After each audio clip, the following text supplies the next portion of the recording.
Mga kapuso, magbaon po ng payong o anumang panangga sa ulan bago kayo umalis patungong eskwela o trabaho dahil mataas pa rin kasi ang tsansang ulanin ng maraming bahagi ng bansa ngayong araw ng Lunes. Gaya po dito sa Metro Manila, lalo na po sa bandang hapon at gabi, base po yan sa rainfall forecast ng Metro Weather. Posible po ang malalakas na buhos sa ilang lugar, ilang panig po ng bansa.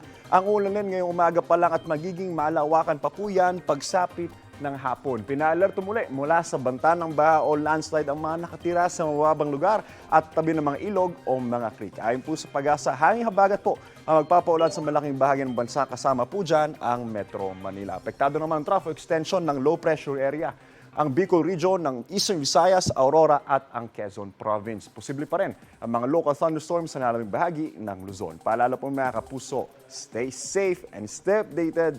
Ingat po tayong lahat. Ako po si Anjo Pertiera. Know the weather before you go. Para mag-safe lagi, mga kapuso. Kapuso, huwag magpapahuli sa latest news and updates. Mag-iuna ka sa balita at mag-subscribe sa YouTube channel ng GMA Integrated News.